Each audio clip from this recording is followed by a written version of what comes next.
ಜೋಗ್ ಫಾಲ್ಸ್ಗೆ ಬರುವ ಪ್ರವಾಸಿಗರ ಸಂಖ್ಯೆ ಹೆಚ್ಚಾಗುತ್ತಿದೆ. ರಾಜಧಾನಿ ಬೆಂಗಳೂರಿನ ಪ್ರವಾಸಿಗರನ್ನು ಸೆಳೆಯುವ ಉದ್ದೇಶದಿಂದ ಕೆಎಸ್ಆರ್ಟಿಸಿ ಹೊಸ ಪ್ಯಾಕೇಜ್ ಅನ್ನು ಬಿಡುಗಡೆ ಮಾಡಿದೆ.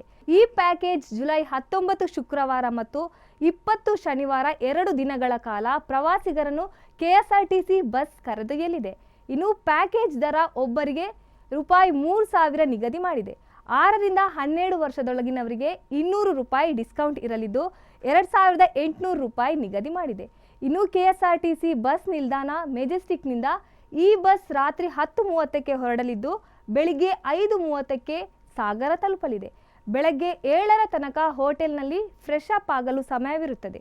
ನಂತರ ಉಪಹಾರದ ವ್ಯವಸ್ಥೆ, ಭೋಜನದ ವ್ಯವಸ್ಥೆ, ಜೋಗ್ ಜಲಪಾತ ವೀಕ್ಷಣೆ, ಶಾಪಿಂಗ್, ಹಲವಾರು ಪ್ರವಾಸಿ ತಾಣಗಳನ್ನು ಭೇಟಿಯಾಗುವ ಅವಕಾಶವಿರುತ್ತದೆ. ಇನ್ನು ರಾತ್ರಿ ಊಟ ಮುಗಿಸಿ 10 ಗಂಟೆಗೆ ಸಾಗರದಿಂದ ಹೊರಟು ಮರುದಿನ ಬೆಳಗ್ಗೆ 5 ಗಂಟೆಗೆ ಬೆಂಗಳೂರಿಗೆ ಕರೆತರಲಿದೆ.